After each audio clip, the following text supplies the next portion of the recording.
আল্লাহ রাব্বুল আলামিন ওই সমস্ত বান্দার জন্য জান্নাতটা ক্লিয়ার করে দিয়েছেন। ওই সমস্ত বান্দাকে জান্নাতে প্রবেশ করানো হবে। ইন্নাল্লাহা ইউদখিলু, তাদেরকে আল্লাহ তাআলা জান্নাতে ঢুকায়া দিবেন যাদের মধ্যে মাত্র দুইটা গুণ অর্জন থাকবে। এক নাম্বার হলো ঈমান। এক নাম্বার কি বলেন?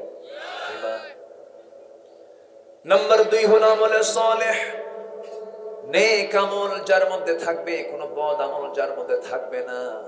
আল্লাহ রাব্বুল আলামিন আরেক জায়গায়, এই আয়াতের অনুকূল আরেক জায়গায় বলছেন, ইন্নাল্লাযীনা আমানু ওয়া আমিলুস সালিহাতি কানাত লাহুম জান্নাতুল ফিরদাউসি নুজুলা খালিদিনা ফিহা লা ইয়াবগুনা আনহা হিওয়ালা। নিঃসন্দেহে যারা ঈমান আনবে, আমলে সালেহ করবে, আল্লাহ রাব্বুল আলামিন তাদেরকে এক নাম্বার জান্নাত, জান্নাতুল ফিরদাউসের মেহমান থেকে বানায় নেবেন। আল্লাহ তাআলা সূরা আসর এই কথাই বলছেন, ওয়াল আসরি ইন্নাল ইনসানা লাফি খুসর ইল্লাল্লাযীনা আমানু ওয়া আমিলুস সালিহাত ওয়া তাওয়াসাউ বিল হাক্কি ওয়া তাওয়াসাউ বিস সাবর। السلام عليكم ورحمة الله وبركاته. إن الحمد لله الأكرم الذي خلق الإنسان وكرم وعلمه من البيان ما لم يعلم، فسبحان الذي لا يحصى امتنانه باللسان ولا بالقلم. نشهد أن لا إله إلا الله وحده لا شريك له، ونشهد أن سيدنا وحبيبنا ومولانا محمدا عبده ورسوله الذي أرسله بالحق بشيرا ونذيرا وداعيا إلى الله بإذنه وسراجا منيرا. فقد قال الله تعالى في كلامه المجيد وفرقانه الحميد،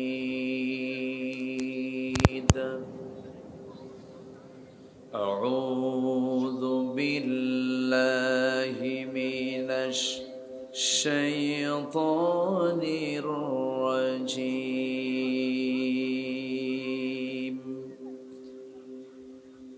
بسم الله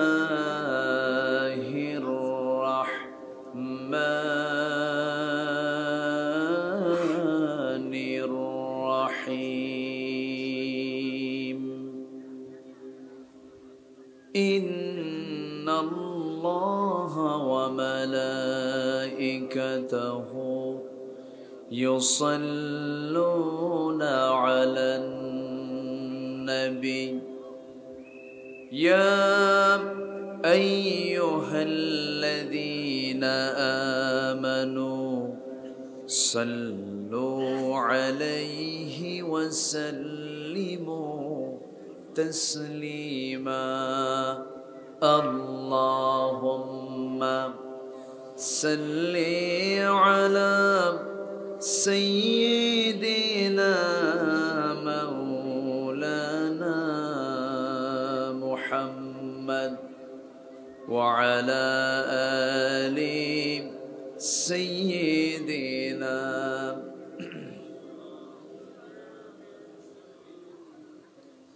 একটু মহব্বত দিয়ে নবীর প্রেমে মাতোয়ারা হয়ে জবান খুলে সবাই বলুন, আল্লাহুম্মা সাল্লি আলা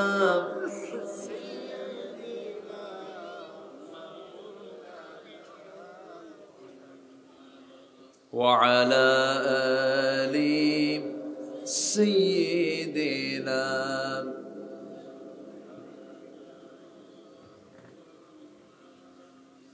তায়েফের কথা ভেবে কাঁদে শুধু দুনয়ন, এমন দরদি পেতে কাঁদে মন অনুক্ষণ, কাঁদে মন অনুক্ষণ।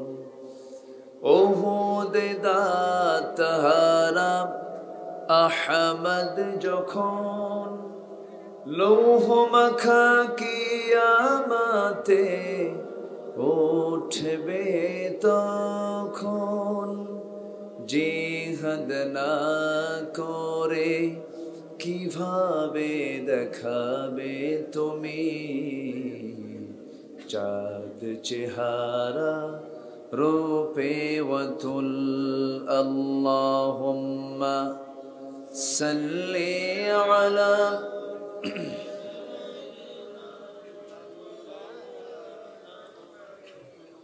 ওয়া আলা আলি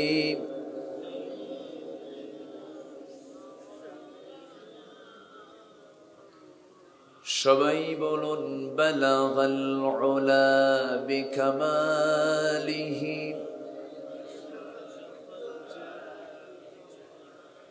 মাইক এত খারাপ, কেন কথা বলবো আমি এই মাইকে?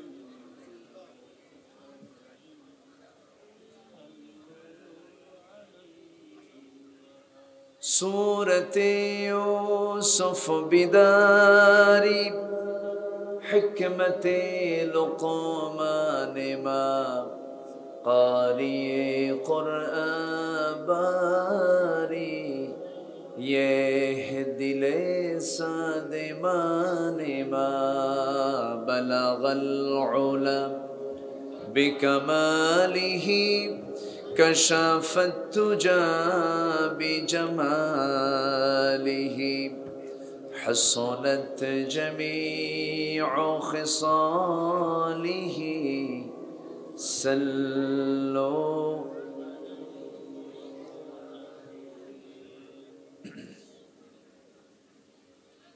পাশে কি এটা এরকম এত আওয়াজ কিসের? শ্বাস সে কাম।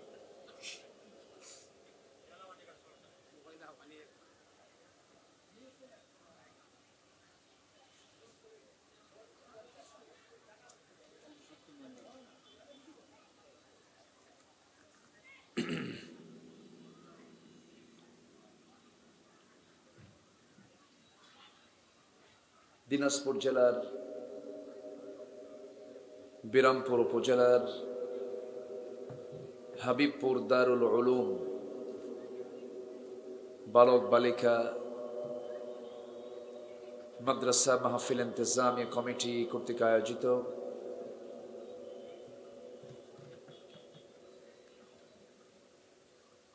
পাঁচজন দাওরাই হাদিস সমাপনী ছাত্রীদের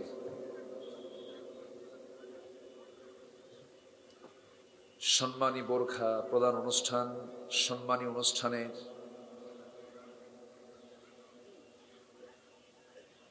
এবং সাথে দিনের বেলা আয়োজিত তাফসিরুল কুরআন মাহফিল 2024 20 ফেব্রুয়ারি অনুষ্ঠিত আজকের এই মহৎ আয়োজনের সম্মানিত সুযোগ্য সভাপতি, আজকের প্রোগ্রামের বরেণ্য সাহেব সদর জনাব হাফিজ মাওলানা মতিউর রহমান,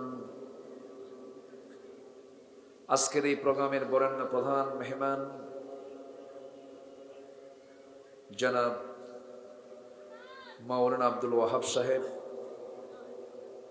প্রধান অতিথি মাননীয় সংসদ,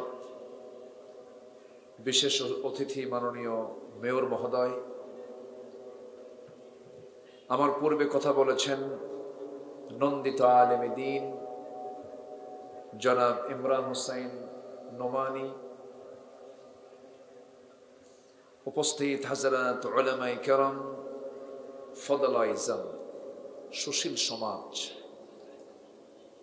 জাতির শ্রেষ্ঠ সন্তান শিক্ষক মণ্ডলী, আজকের মাহফিলের প্রধান আকর্ষণ যাদেরকে নিয়ে আজকের এই সাজানো গোছানো বর্ণাঢ্য আয়োজন, তাওহীদের পতাকাবাহী, কালেমার ঝান্ডাবাহী, দ্বীন ইসলামের নরসারদুল বীর মুজাহিদ, প্রাণ প্রিয় সম্মানিত দ্বীনি ভাইরা, আড়ালে বসে আছেন শ্রদ্ধেয়া সম্মানিতা মা বোনেরা। আলোচনার সূচনায় আনুষ্ঠানিকতার মধ্য দিয়ে আমার পক্ষ থেকে আবারও দিল খোলা সালাম, আসসালামু আলাইকুম ওয়া রাহমাতুল্লাহি ওয়া বারাকাতুহু।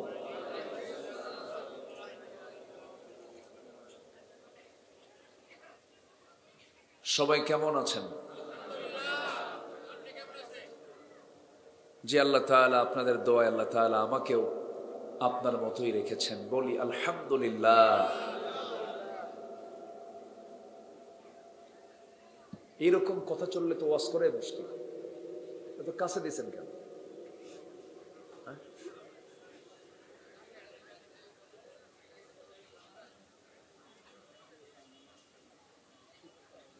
মহান রব্বুল আলামিনের শুকরিয়া, যে মহান আল্লাহ সুবহানাহু ওয়া তাআলা আমাকে আপনাকে সারাদিনের সকল কাজকর্মকে উপেক্ষা করে স্থগিত করে এত সুন্দর আয়োজনে আমরা শামিল হতে পেরেছি। যিনি আমাকে এমন সুযোগ করে দিলেন, সেই মহান জাল্লা শানুহুর দরবারে আমরা সবাই লাখ কোটি সুজুদ শুকর আদায় করি। মুহাব্বাতান জোরালো কণ্ঠে বলে উঠছি আলহামদুলিল্লাহ। আবারও বলছি আলহামদুলিল্লাহ। চিৎকার মেরে বলছি আল্লাহুম্মা ইন্নী আসআলুকা আল হুদা ওয়াত তুকা ওয়াল আফাফা ওয়াল গিনা। সবাই বলি আল্লাহুম্মা লাকা আসলামতু ওয়া বিকা আমানতু ওয়া আলাইকা তাওয়াক্কালতু ওয়া ইলাইকা আনাবতু ওয়া বিকা খাসামতু। আমরা আল্লাহ তাআলার শুকর আদায় করে নিলাম।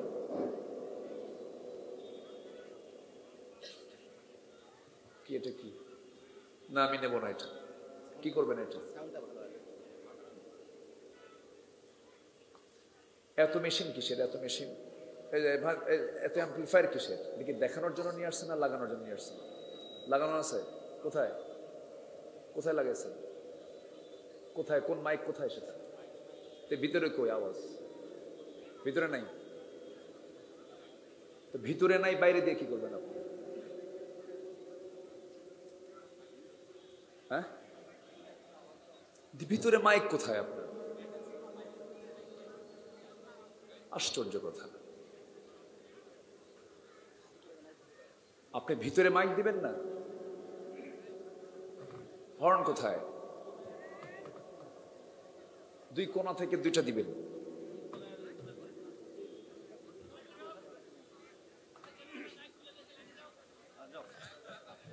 থামেন, আমি বলি।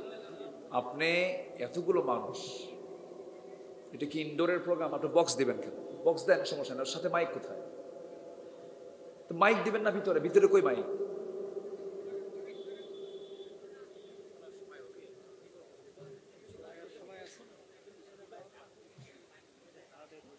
আমি আমার কথা বুঝতেছি না তো। আমি আমার কথা মঞ্চে বুঝি না। আল্লাহ তাআলা মানুষকে মুখ দিয়েছেন, কান দিয়েছেন কোথায়? কান কি দূরে না মুখের কাছে? মুখের আওয়াজটা যেন কানে দ্রুত পাওয়া যায়। উনি মাইক রাখছে চতুর্থ আসমানে।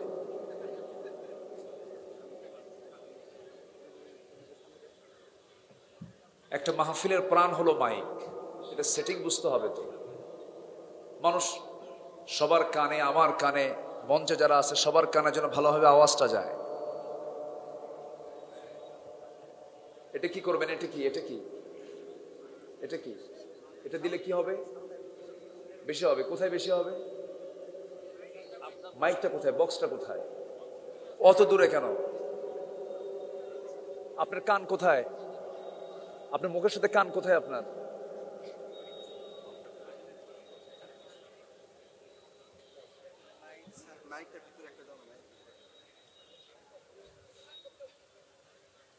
এটা দিয়ে মাইক মাহফিল হয়? এটা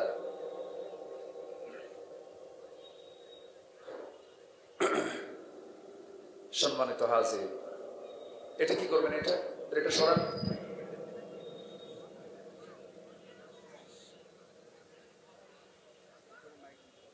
আজীব, এই মাইকে কথা বলা যাবে না তো। মাহফিল কি আমার একটা মাহফিল? গলা শেষ করে দেব আমি।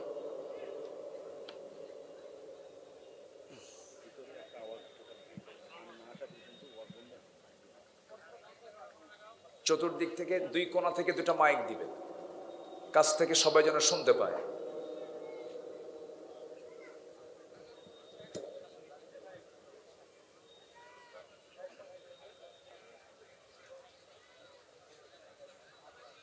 সম্মানিত হাজিরিন,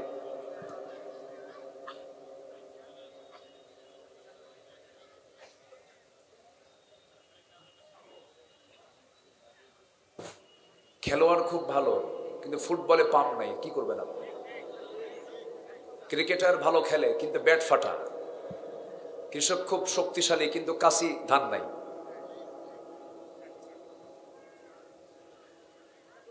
এগুলো মাথায় রাখা উচিত। এগুলো কি করছে আল্লাহ, আমি তো আমার আওয়াজ বুঝতেছি না। সম্মানিত হাজিরিন, আল্লাহর মেহেরবানি, আল্লাহ তাআলা আমাকে আপনাকে সুন্দর আয়োজনে শামিল হওয়ার তৌফিক দিয়েছেন। বলি আলহামদুলিল্লাহ, জোরে বলি আলহামদুলিল্লাহ। চিৎকার মেরে বলছি আল্লাহুম্মা ইন্নী আসআলুকা আল হুদা ওয়াত তুকা ওয়াল আফাফা ওয়াল গিনা। সবাই বলি আল্লাহুম্মা লাকা আসলামতু ওয়া বিকা আমানতু ওয়া আলাইকা তাওয়াক্কালতু ওয়া ইলাইকা আনাবতু ওয়া বিকা খাসামতু। আমরা আল্লাহ তাআলার শুকর আদায় করে নিলাম। এই তো মাইক ধীরে ধীরে ঠিক হচ্ছে, মানে শেষ পর্যন্ত চেষ্টা চলবে, এরা ঠিক করবে। সম্মানিত হাজিরিন, এখন একটু শোনা যাচ্ছে না? একটু ভালো শোনা যাচ্ছে না? এখন মাইকটা রাখছে কই এতক্ষণ বলেন তো? সম্মানিত ভাইয়েরা, আমরা আল্লাহ তাআলার শুকর আদায় করে নিলাম।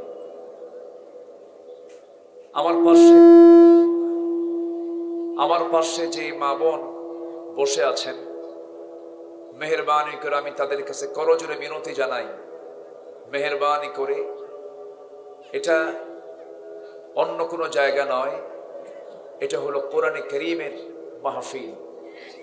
এটা একটা ইবাদতের জায়গা। কিসের জায়গা বলেন তো? ইবাদতের জায়গা। আমরা কিন্তু এখানে ইবাদত করতে এসেছি। কোরআন শুনতে আসা এটা ইবাদতের কাজ, গুরুত্বপূর্ণ কাজ। এবং এই জায়গায় আসলে আল্লাহ তাআলা দুটা হুকুম ফলো করতে বলেছেন। কয়টা হুকুম? দুইটা হুকুম। আল্লাহ রাব্বুল আলামিন বলেন, فَإِذَا قُرِئَ الْقُرْآنُ فَاسْتَمِعُوا لَهُ وَأَنصِتُوا لَعَلَّكُمْ তুরহামুন। যখন তোমাদের সামনে কোরআনে কারীমের আলোচনা হয়, সেই সময় তোমরা দুটো হুকুম ফলো করো। একটা হলো ফাসতামিউ লাহু, মনোযোগ দিয়ে শোনো। এই হুকুমটা কি মোল্লার না আল্লাহর? ফাসতামিউ লাহু, তা মনোযোগ দিয়ে শোনো। ওয়া আনসিতু, এবং চুপ থাকো। তাহলে শোনা এবং চুপ থাকা, এই হুকুমটা কোরআনে কে দিয়েছেন? মাহফিলে এসে দুটা নিয়ম যে লঙ্ঘন করবে, সে কিসের বিধান লঙ্ঘন করলো? কোরআনের বিধানকে লঙ্ঘন করলো। এখন মাদের তো গল্প বন্ধ করা কঠিন, মাদের এই জন্য একটু দূরে রাখতে হয়। কারণ পুরুষের চাইতে মেয়েরা একটু বেশি কথা বলে, এক কথা বারবার বলতে তারা ভালোবাসে। দিন পুরুষ কথা বলে 2000 শব্দ, আর মেয়েরা কথা বলে হলো 5000 শব্দ। ঠিক আছে না?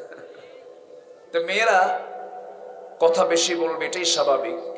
আল্লাহ তাআলা মেয়েদেরকে কথা বলার এই সুযোগটা বেশি দিয়েছেন, কারণ সন্তান লালন পালনে মেয়েরাই অগ্রগামী, পুরুষরাই দায়িত্ব পালন করতে পারে না।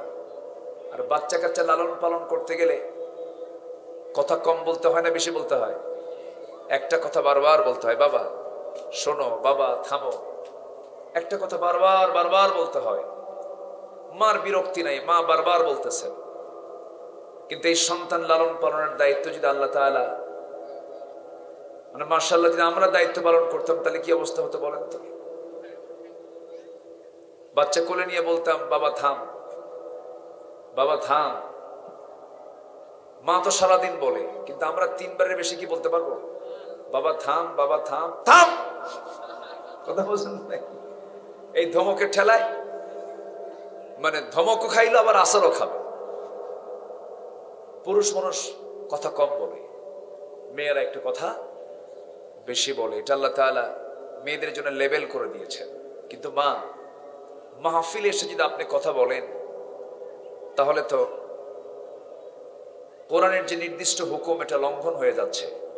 একটু মেহেরবানি করে কানটা খাড়া করে শোনেন, একটু মনোযোগ দিয়ে শুনতে হবে।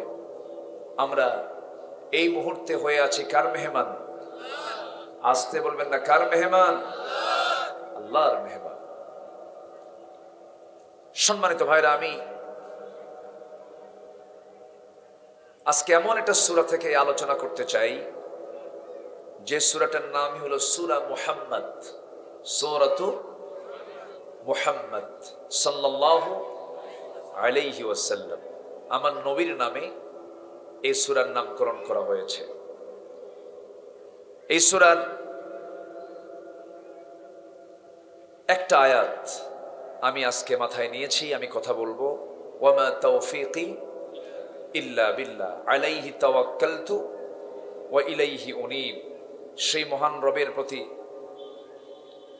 পূর্ণ ভরসা রেখে আসুন আমরা সোজা আলোচনার দিকে চলে যাই। সম্মানিত হাজিরিন, আমরা খুব অল্প সময়ের মাঝেই একটি গুরুত্বপূর্ণ মাস পেয়ে যাব, যে মাস হচ্ছে সমস্ত মাসের মাঝে শ্রেষ্ঠ মাস,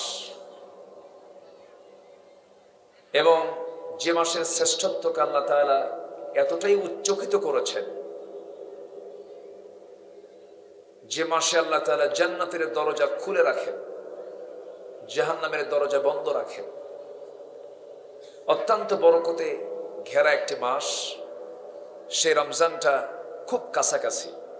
এবং এই মাসে, রমজানের আগের মাসটা অর্থাৎ শাবান মাসে, আমার নবীজি এত রোজা রাখতেন যেটা অন্য কোনো মাসে এত রোজা রাখতেন না। এবং একটা দোয়া তিনি শিখিয়েছেন, আল্লাহুম্মা বারিক লানা ফি রজবা ওয়া শাবান ওয়া বাল্লিগনা রমাদান। আল্লাহ, রজব শাবানের বরকত দাও আর রমজান পর্যন্ত আমার হায়াতকে বাড়ায়া দাও। জোরে বলি আল্লাহুম্মা আমিন, আরো জোরে আল্লাহুম্মা আমিন। সম্মানিত ভাইয়েরা, মহান রব্বুল আলামিন যে মাসটাকে এত দাম দিলেন, কেন দাম দিলেন? এই দাম দেওয়ার হেতু হলো, ধরুন আমরা মক্কা যাই। মক্কা কেন যাই? সেখানে কার ঘর আছে?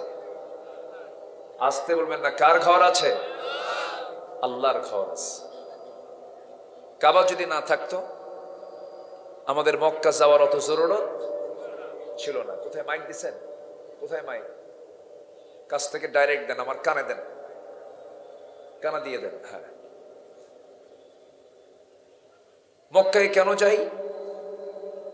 মক্কায় আল্লাহর ঘর আছে, কাবা আছে, পৃথিবীর প্রথম ঘর। কার ঘর? ইন্না আউওয়ালা বাইতিন উদিআ লিন-নাসি লাল্লাযী বিবাক্কাতা মুবারাকা। এইজন্য আমরা বাক্কায় যাই, মক্কায় যাই।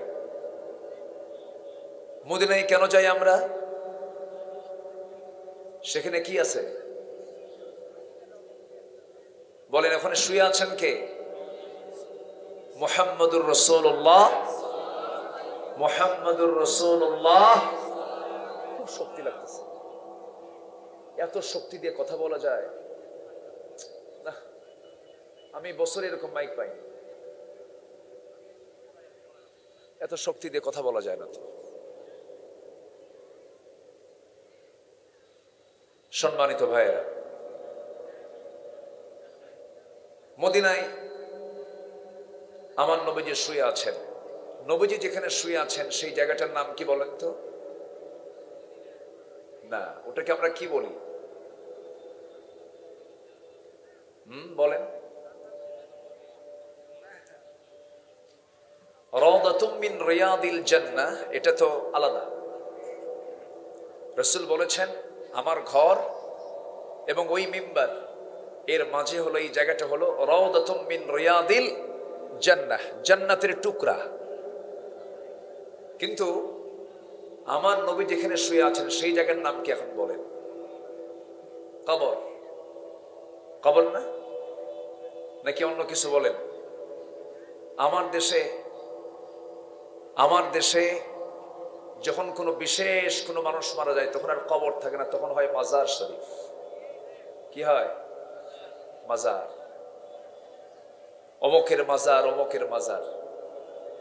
কিন্তু আমি আমার নিজের চোখে দেখে এসেছি, সেখানে লেখা আছে মাকবারাতুন নবী সাল্লাল্লাহু আলাইহি ওয়াসাল্লাম। তাহলে আমার নবীর কবরকে কবরই বলা হয়, আর আমার দেশের কিছু মানুষ মারা গেলে, বিশেষ কেউ মারা গেলে কি হয়? মাজার। আবার শরীফ, মাজারও হয়, শরীফও হয়। শরীফ আমাদের দেশে একটা ভাইরাস, দেখেন না? শরীফ নিয়ে কিছু মারামারি শুরু হয়েছে আবার, শরীফ শরীফা। তো আমার নবীর যেখানে কবর, সেই জায়গার নাম যদি কবরই থাকে, মাকবারা হয়, কবরস্থান হয়। আমার দেশে বিশেষ মানুষ মারা গেলে মাজার হয়। আমার নবীজি কবরবাসীকে যে সালাম দিতে বলেছেন, সেই সালামের ভাষাটা কি? আসসালামু আলাইকুম ইয়া আহলাল মাজার, আসসালামু আলাইকুম ইয়া আহলাল কবর। আমরা নবীর মুখ থেকে শেখা ভাষা শিখেছি, সেটা হলো আমরা কবরবাসীকে দেখে সালাম দেব, আসসালামু আলাইকুম ইয়া আহলাল কবর। যেটা মাজার লেখা আছে ওটা কি বলবো? কেন? আসসালামু আলাইকুম ইয়া আহলাল মাজার হবে না? সম্মানিত ভাইয়েরা, সম্মানিত বন্ধুগণ, তাহলে আমার দেশে বহু নতুন নতুন কিছু সৃষ্টি করা বিষয় আছে না নাই? বলেন। আসতে বলবেন না, আছে না নাই? আছে। আমার বন্ধুগণ, মক্কায় যায় এই জন্য, মক্কায় আল্লাহর ঘর আছে। মদিনায় যায় এই জন্য, নবীজির কবর সেখানে আছে। আমরা ওযু করি কেন? নামাজের জন্য ওযু করি। মক্কার মর্যাদা বাড়লো যেমন কাবার জন্য, মদিনার মর্যাদা বাড়লো যেমন নবীর কবর থাকার জন্য। ওযুর মর্যাদা বাড়লো হলো আমার রবকে সন্তুষ্ট করার জন্য, যে নামাজে দাঁড়াই নামাজের জন্য ওযুর মর্যাদা বেড়েছে। তেমনি আল্লাহ তাআলা রমজান মাসের যে দামটা দিয়েছেন অন্য কোনো কারণ নয়, কোরআন নাজিলের কারণে। জোরে বলি সুবহানাল্লাহ। কোরআন নাজিলের কারণে আল্লাহ তাআলা এই রমজান মাসের দামটা বাড়িয়ে দিয়েছেন। তাহলে কোরআন নাজিলের কারণে যদি একটা মাসের দাম এত বাড়ে, সেই কোরআনটা আমরা যদি মানি, আমরা যদি ফলো করি, আমরা যদি এই কোরআনকে যদি ইত্তেবা করি, আমাদের দাম আরো কমবে না বাড়বে? বাড়বে। আল্লাহ রাব্বুল আলামিন বান্দাকে চিন্তা করতে মানা করেছেন, হতাশ হতে মানা করেছেন, আল্লাহ রাব্বুল আলামিন বান্দাকে লক্ষ্য করে বলেছেন, বান্দা তুই একটা আমল ফলো করবি, সেটা হলো কুল নাহবিতু মিনহা জামিআন ফাইম্মা ইয়াতিয়ান্নাকুম মিন্নি হুদান ফামান তাবিআ হুদায়া ফালা খাউফুন আলাইহিম ওয়ালা হুম ইয়াহজানুন। তুমি শুধু একটা কাজ ফলো করবে, সেটা হলো আমার পক্ষ থেকে যে কিতাবটা যাবে, যে হেদায়েতের কিতাব যাবে, এই কিতাবকে যে বান্দা ফলো করবে, যে বান্দা ইত্তেবা করবে, তার কোনো চিন্তা নাই, তার কোনো ভয় নাই। এই আশ্বাসটা দিয়েছেন তিনি আমার কে? আল্লাহ তাআলা। শুধু একটা কাজ আমরা করব, এই কিতাবকে শুধু আমরা ফলো করব, যা বলবে আমি তাই বলবো, আমাকে যে হুকুম করেছে সেই হুকুমটা আমি ফলো করব। কিন্তু আমার দেশে বহু মুসলমান আছে যারা নামাজ পড়তে রাজি আছে, রোজা রাখতে রাজি আছে, হজ করতে রাজি আছে, মসজিদ মাদ্রাসা দান সাদকা করতে রাজি আছে, কিন্তু কোরআনের যে আহকাম, কোরআনে কারীমের মধ্যে যে আল্লাহ তাআলা কিছু হুকুম দিয়েছেন, কিছু আইন দিয়েছেন, ফৌজদারি দণ্ডবিধি দিয়েছেন, এর মধ্যে বিচার দিয়েছেন, আদালত চলতে পারে এমন কিছু বিধান দিয়েছেন, এগুলোকে মানতে চায় না। আসতে বলবেন না, আছে না নাই? আছে। একটা বিষয় মাথায় রাখতে হবে, কোরআন কিন্তু গতানুগতিকভাবে অন্য কোনো ধর্মগ্রন্থের মতো একটা শুধু ধর্মগ্রন্থ নয়। এটা মানব জীবনের দোলনা থেকে শুরু করে নিয়ে মৃত্যু পর্যন্ত মানুষের প্রত্যেকটি জায়গার, প্রত্যেকটি সেক্টরের সকল সমস্যার সমাধান নিশ্চিত করার জন্য আল্লাহ তাআলা এই কোরআনটা নাজিল করেছেন। জোরে বলি সুবহানাল্লাহ। সকল সমস্যার সমাধান। তাহলে এখানে তো রাষ্ট্রবাদ পড়ছে নাকি? রাষ্ট্র আছে না নাই? ব্যাংক বিমা আছে না নাই? প্রশাসন ক্যান্টনমেন্ট আছে না নাই? প্রতিরক্ষা আছে না নাই? তাহলে কোরআন দিয়ে নামাজ চলবে, কোরআন দিয়ে ধর্মীয় কিছু আনুষ্ঠানিক ইবাদত সম্পূর্ণ আমরা চালাতে পারবো, ঠিক আছে, কিন্তু কোরআন দিয়ে কি সচিবালয় চলতে পারে না? আসতে বলে, কোরআন দিয়ে সচিবালয় চলতে পারে না? কোরআন আমরা শুধু দেখতে পাচ্ছি আজকে কাগজের পাতায়, কোরআন আজকে আছে হলো কিতাবে, আর মুসলমান গেছে কবরে। মুসলমান গেছে কোথায়? কবরে। কোরআন কোরআনের জায়গায় আছে, কিন্তু আমরা মুসলমান তো আর মনে হয় না যে দুনিয়াতে আছি। তাই যদি না হয়, বলুন তো, আমরা যে সমাজে বসবাস করি এটা কি আমরা ইসলামী সমাজ বলতে পারবো? কিন্তু বসবাস করে কারা? আসতে কয়, বসবাস করে কারা? কিন্তু ইসলামী সমাজ বলা যাচ্ছে না। কারণ ইসলামী সমাজের এক নম্বর বৈশিষ্ট্য হলো সেই সমাজে হারাম কাজ করা খুব কঠিন হবে, আর হালাল কাজ করা খুব সহজ হবে। কিন্তু আজকের সমাজে হালাল কাজ কঠিন না হারাম কাজ কঠিন? বলেন। হালাল কাজ করা, ভালো কাজ করা কঠিন, মন্দ কাজ করা সহজ। সম্মানিত ভাইয়েরা, আজকের এই গোটা পৃথিবীর দ্বিতীয় বৃহত্তম মুসলিম জনপদ বাংলাদেশের এই 18 কোটি মুসলমানের দেশে, যেটাকে আল্লাহ তাআলা আজ থেকে 1500 বছর আগে নিষিদ্ধ করলেন, হারাম করে দিলেন, যেরকম মদকে আল্লাহ তাআলা হারাম করেছেন, এই মদ আজকে হারাম না 1.5 বছর আগে হারাম? 1500 বছর আগে হারাম। কয় হাজার বছর আগে? 1500 বছর আগে হারাম। সেই মদ আমার দেশে হালাল না হারাম? আসতে কয় হালাল না হারাম? হালাল। হালাল বললাম এই জন্য, কারণ গতকালকে আমার মাহফিল ছিল হলো যশোরে, বৃহত্তর যশোরের চুয়াডাঙ্গায়, কুষ্টিয়ার চুয়াডাঙ্গায় দর্শনায় একটা মদের ফ্যাক্টরি আছে, কেরুয়ন কম আছে না? আচ্ছা, সেখানে মদের প্রোডাকশন হয়, মদ বিক্রি হয়, এবং সেই মদ বিক্রি করে লাভও হয়। আলহামদুলিল্লাহ, কেউ তো কিছু কয় না। তাহলে আমরা মুসলিম দেশ, মুসলমান বসবাস করি, আমার দেশে মদের ফ্যাক্টরি আছে, সেখান থেকে মদ তৈরি হয়, মদ বিক্রি হয়, এবং সেই মদ বিক্রি করে জমজমাট ব্যবসাও হয়। সম্মানিত ভাইয়েরা, অথচ আল্লাহ তাআলা এই মদকে হারাম করেছেন কত আগে। তাহলে আমরা মুসলমান, আমরা মদের ফ্যাক্টরি দিয়ে বসে আছি, আমরা মুসলমান মদের লাইসেন্স দিয়ে বসে আছি, আমরা মুসলমান বেশ্যাবৃত্তির লাইসেন্স দিয়ে বসে আছি, আমরা মুসলমান সুদের দোকান নিয়ে বসে আছি। আছে না নাই? তাহলে বলেন, আমরা কি এটা ইসলামী সমাজ বলতে পারি? কিন্তু আমরা কি? ওরে বাপরে, ঠিক আছে না?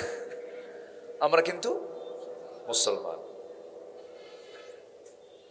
আমার ভাইরা, একটু কান লাগাবেন।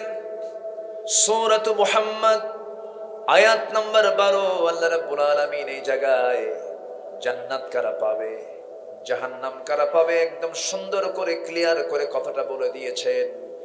ইন্নাল্লাহা ইউদখিলুল্লাযীনা আমানু ওয়া আমিলুস সালিহাতি তাজরি জান্নাতিন তাজরি মিন তাহতিহাল আনহার ওয়াল্লাযীনা কাফারু يتمتعون ويأكلون كما تأكل الأنعام والنار مثوى لهم। জোরে বলুন আল্লাহু আকবার।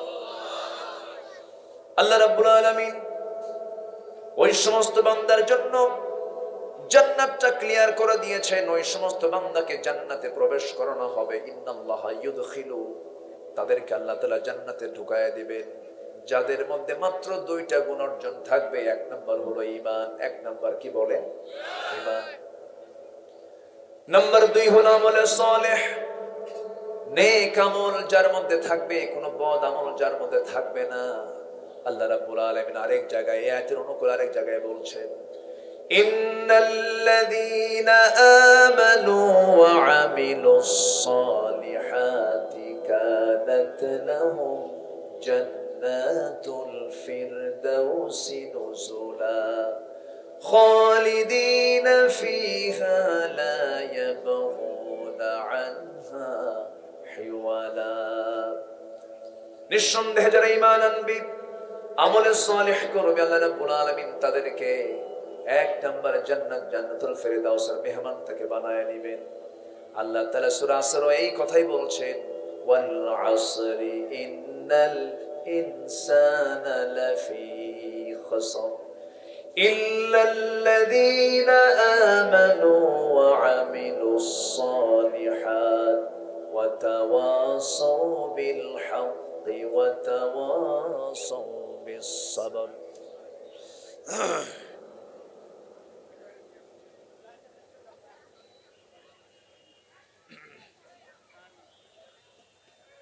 মাইক, আল্লাহ,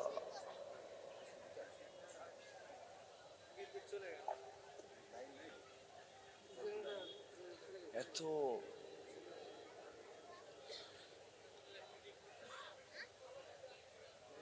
মাইক।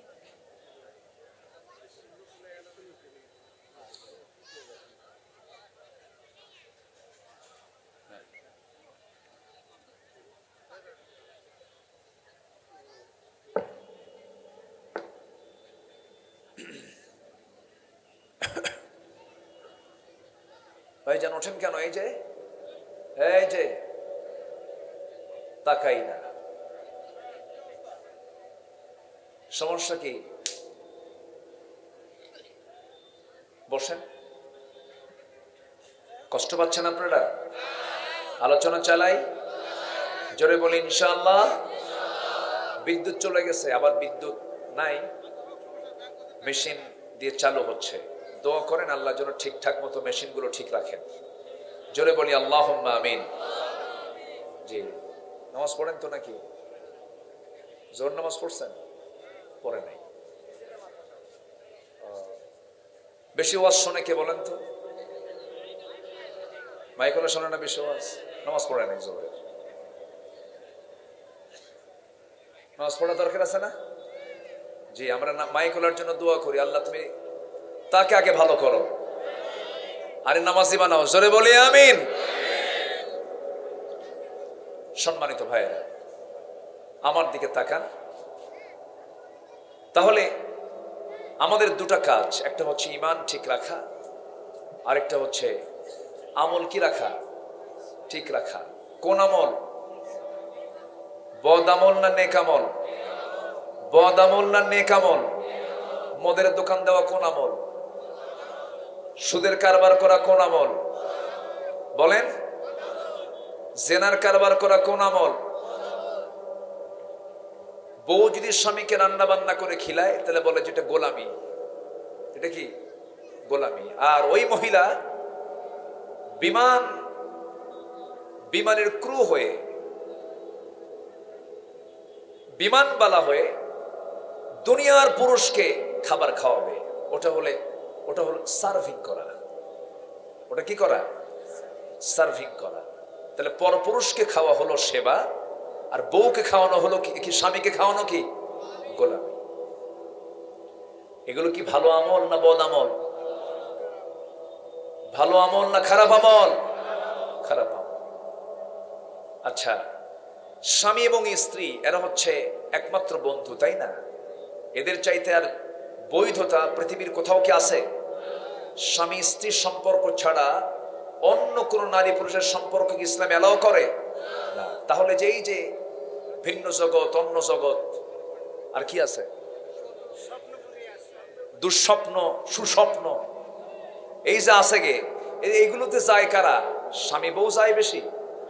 কারা যায়? জান্নাতের হুর পরীরা। কারা যায়? কি সম্পর্ক বলেন? এই যে নারী পুরুষ যে এক জায়গায় হলো, এটা কি ভালো আমল না বদ আমল? বলেন। খারাপ আমল। আমার বন্ধুগণ, আজকের সমাজের ভিতরে এমন কোন পাপ নাই, এমন কোন অন্যায় নাই, এমন কোন হারাম কাজ নাই যা বাদ আছে। যারা ইতিহাস পড়েছেন, জাহেলি যুগের যারা ইতিহাস পড়েছেন, আইএমএ জাহেলিয়াতের যুগেও এমন কোন অপকর্ম ছিল না যে অপকর্মগুলো আজকের সমাজে আমরা দেখতে পাই, আমরা আগের ইতিহাসে পাই নাই। 3 বছরের শিশু ধর্ষিত হয়, সেই রেকর্ড আমার দেশে আছে না নাই? আমরা এমন শুনি নাই মরা লাশ কবর থেকে তুলে ধর্ষণ করা হয়, লাশ ফ্রিজে রেখে দিয়েছে, ফ্রিজে থাকা লাশ ধর্ষণ করা হয়। একটা মানুষকে মেরে ফেলার পরে 50 টুকরা 60 টুকরা করে তাকে দুনিয়া থেকে বিদায় করে দেওয়া হয়। এমন ইতিহাস তো আমরা আগের যুগে পাই নাই। মানুষ আজকে এত অসভ্যের চূড়ান্ত লেভেলে পৌঁছে গেছে। আল্লাহ রাব্বুল আলামিন বলছেন, বান্দা আমি তোকে কোন উদ্দেশ্যে পাঠালাম? তুই কোন উদ্দেশ্যে চলছিস দুনিয়ায়? আমি তোকে পাঠাইছি আমার দেখানো পথ অনুযায়ী তুই চলবি। আমি যে কিতাব দিয়েছি হেদায়েতে তুই ফলো করবি, এই কিতাবকে তুই ফলো করবে, জীবনের সকল জায়গায় গাইডলাইন বানাবি। তুই যখন একটা কদম ফেলবি কোরআনকে মেনে চলবি, ঈমানটা ঠিক মতো আনবি। আমার দেশে বহু ঈমানদার আছে, ঈমান নাই বা আছে এটার কোনো হিসাব নাই, কিন্তু জোর গলায় বলে ফেলে আমি একজন শক্ত ঈমানদার। আছে না নাই বলেন? কিন্তু ঈমানটা কি সে নিজেও বোঝে না। না আমি ঈমান আলী, নাম কি? ঈমান আলী। আমার বন্ধুগণ, আখিরি জামানে এমন একটা সময় আসবে যে সময় মানুষ সকালে ইমানদার হবে, বিকালে কাফের হয়ে যাবে। ইউসবিহু মুমিনান ওয়া ইউমসি কাফিরান। আমার দেশে বহু হাজী সাহেব আছে, যে হাজী সাহেবগুলো হজ করতে যায় আবার দেশে এসে মদের ব্যবসা করে, আছে না নাই? আবার সারা বছর আকাম কুকাম কইরা রমজান মাস আসলেই সব বাদ দেয় এক মাসের জন্য। বলে যে 11 মাস তো আকাম কুকাম করছি, এই এক মাস কিছু হুজুর ভাড়া করে, হুজুর ভাড়া করে বলে হুজুর চলেন এই এক মাস আর দাড়িতে হাত দেবো না, দাড়িও কাটবো না, চলেন আমরা একটু ওমরায় যাই। শুনেছি মক্কা মুকাররমায় নামাজ পড়লে অন্যান্য মসজিদের চাইতে 1 লক্ষ গুণ সওয়াব প্রতি রাকাতে বেশি। তাহলে এই চান্স আর বাদ দেবো কেন?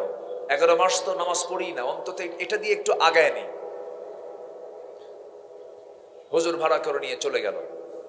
মাসখানেক থাইকা চোখের পানি ফেলে সবে কদর, কিয়ামুল লাইল সহ, তারাবি সহ, শেষ 10 দিনে ইতিকাফ সহ চোখের পানি ফেলা কান্দা কুন্দা ধুয়ে মুছে সাফ হয়ে তওবা করে এসে দেশের মাটিতে পড়ার পর ঈদের দিন বিকেল বেলা 2 বোতল খায়া শীত হয়ে পড়ে আছে। এরকম টাইপের মুসলমান আমার দেশে আছে না নাই? যে নেতা মদের বোতল হাতে নিয়ে চলে, যে নেতা তোমার হাতে মদের বোতল তুলে দেয়, যে নেতা নারী নাচায়, যে নেতা তোমাকে চরিত্রহীন বানায় ফেলে, ওই সমস্ত নেতার মুখে আমরা জুতা মারি। রাজি আছেন কারা কারা? হাত উঁচু করে দেখান মুসলমান।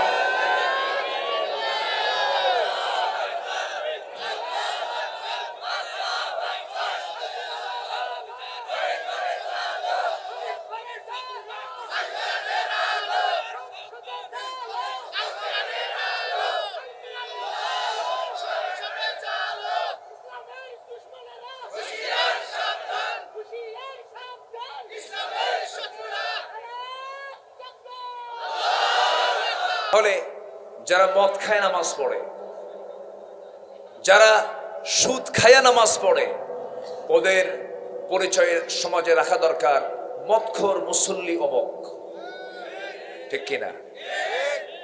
সুদখোর মুসল্লি অমক। যে মদ খায় হজ করে তার নাম হওয়া উচিত সুদখোর আলহাজ অমক, ঠিক আছে না? তুই সুদ খাস, তোর নামের আগে সুদখোর লাগাস না কেন?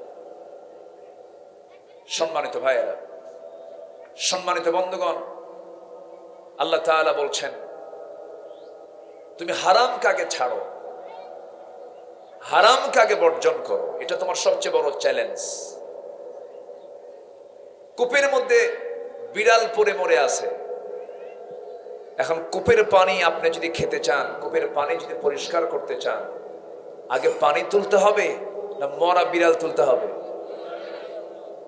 বলেন, মরা বিড়াল না? এটাই তো সিস্টেম।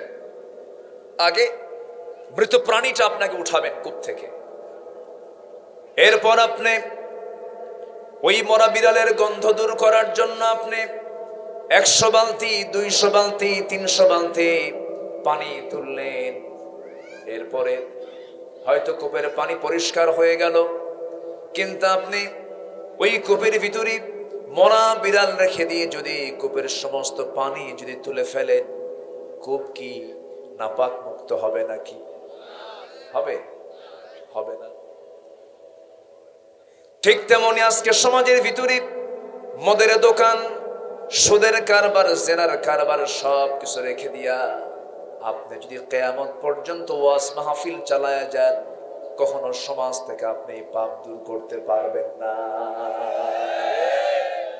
এই জন্য দরকার কার আইন? আসতে বলবেন না, কার আইন? আর যখন আপনি আল্লাহর আইনের কথা বলবেন, আইনের দিকে যাবেন, দুনিয়াতে যারা আইন নিয়ে চলাচল করে, ওরা বলে এই তো আমাদের লেজে পা দেয়, আমাদের লেজে পা দেয়। মাহফিল আসলে বলে হুজুর ওয়াজ করবেন আপনি আকাশ নিয়া আর কবর নিয়া। দুনিয়াটা আমরা দেখে নেব, দুনিয়া দেখবে ওরা। আর আমাদের ডিপার্টমেন্ট কি? আকাশ আর কবর। মাহফিল আসলে অনেক জায়গায় বলে হুজুর একটু ওয়াজগুলো করেন এমন ভাবে যেন আমাদের কোনো সমস্যা না হয়,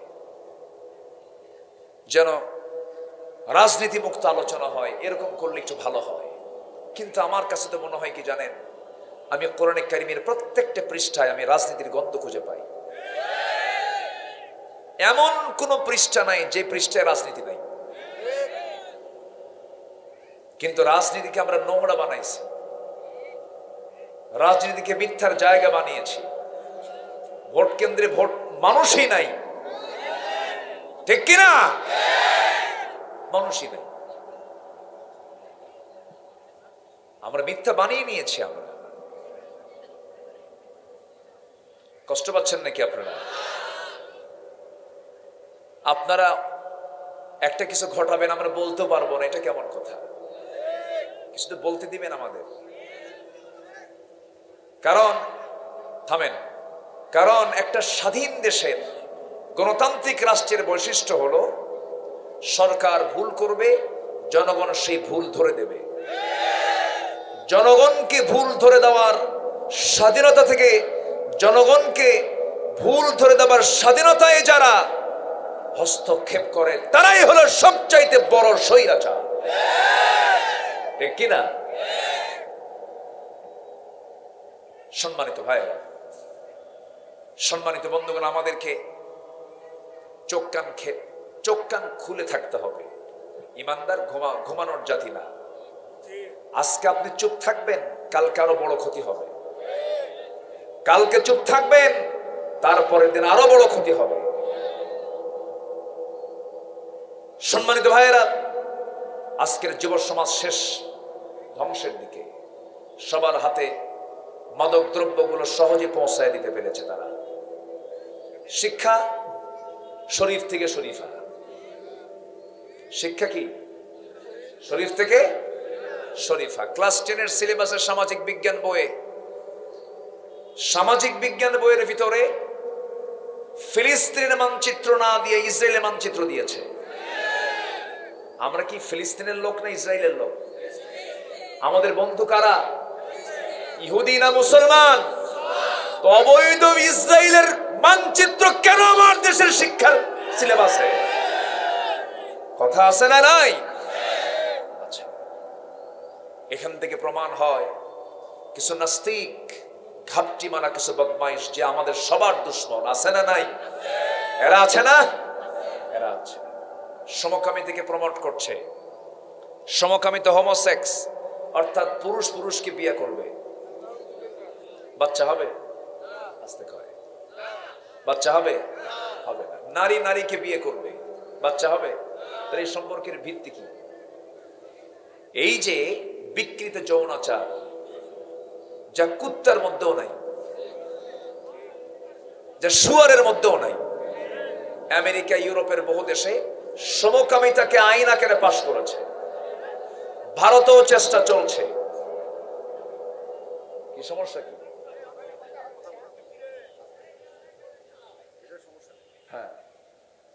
হ্যাঁ, তাহলে সমকামিতাকে প্রমোট করছে, অথচ আবার এর মধ্যে আবার কিছু ভালো মানুষও আছে।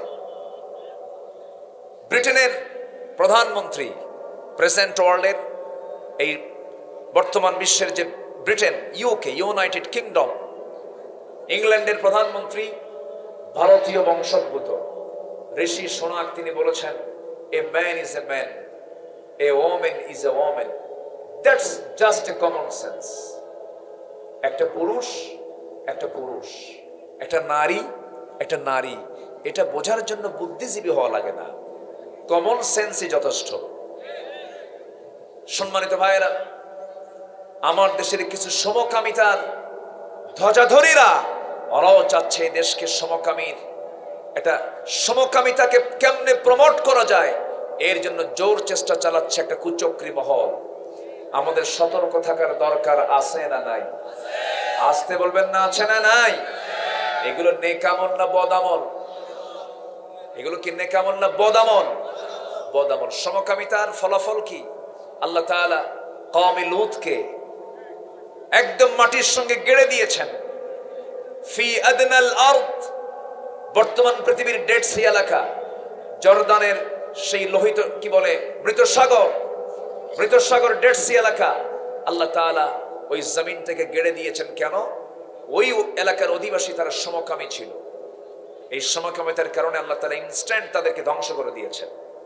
সম্মানিত বন্ধুগণ, এই সমস্ত হারাম কাজকে সমাজে চালু করার জন্য কিছু লোক লেগে আছে। এগুলোর বিরুদ্ধে আমাদের প্রতিবাদ করার দরকার আছে না নাই? প্রতিবাদ করাটা কি সুন্নত, নফল না ফরজ? বলেন, সুন্নত, নফল না ফরজ? আমাকে আল্লাহ পাঠালেন কেন? কোরআনকে প্রশ্ন করে। আল্লাহ রাব্বুল আলামিন বলেন, কুনতুম খায়রা উম্মাতিন উখরিজাত লিন-নাস তা'মুরুনা বিল মা'রুফি ওয়া তানহাউনা 'আনিল মুনকার। তোমরাই শ্রেষ্ঠ জাতি, তোমাদেরকে মানুষের কল্যাণের জন্য পাঠানো হয়েছে। তোমরা কি করবে? সৎ কাজের আদেশ দেবে, অসৎ কাজের বাধা প্রদান করবে। যেখানে হারাম, হারাম কাজের বিরুদ্ধে দাঁড়িয়ে যাবে সামনে। মুসার লাঠি হাতে নেবে, ফেরাউনদেরকে মোকাবেলা করবে। আমার দেশের অধিকাংশ খতিবরা, অধিকাংশ ওয়াইজরা শুধু মরা ফেরাউনের ওয়াজ করে, তাজা ফেরাউনের ওয়াজ করে না। আসল ফেরাউন তো মরেই গেছে। ওর ইতিহাস শুনে আমরা কি করবো? এখন তাজা ফেরাউন নেই। আজ থেকে মানে তাজা ফেরাউন আছে না নাই? ফেরাউন ছিল জালিম, এখন দুনিয়াতে জালেম নাই তো? আছে না নাই? সম্মানিত ভাইয়েরা, ইমাম ইবনু তাইমিয়া রাহিমাহুল্লাহ তিনি দামেস্কের জেলখানায়, সিরিয়ার দামেস্কের জেলখানায়, জেল সুপার ইমাম ইবনু তাইমিয়ার সামনে সে হাউমাউ করে কাঁদে আর বলে, হুজুর ক্ষমা করে দিয়ে, আমরা হুকুমের গোলাম, আমরা কিছু করতে পারি না, আপনার তো কোনো দোষ নাই, তা আমাদের কি কিয়ামতের দিন আল্লাহ তাআলা পাকড়াও করবেন? ইমাম ইবনু তাইমিয়া বললেন, জেল সুপার আমার কাছে মাফ চান, আপনি আমার কাছে ক্ষমা চান। আপনাদের মতো লোক থাকার কারণে জালিমরা জুলুম করার সাহস পায়। আসেন এরকম টাইমের কিছু লোক আছে না আমাদের কাছে এসে হাউমা করে কান্দে, হুজুর আপনারা খুব ভালো মানুষ, কি করব হুজুর, উপায় তো নাই, হুকুমের গোলাম। সম্মানিত ভাইয়েরা, পার পাওয়ার কোন সুযোগ নাই।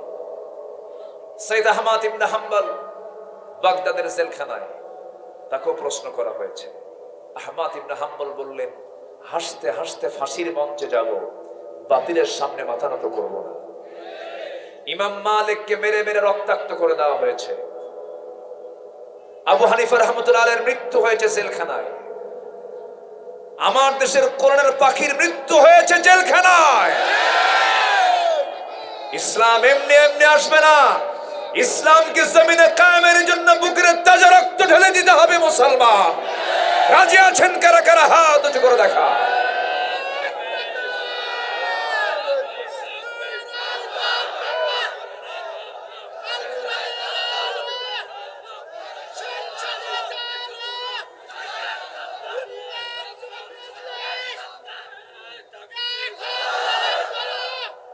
আল্লাহ কবুল করুন।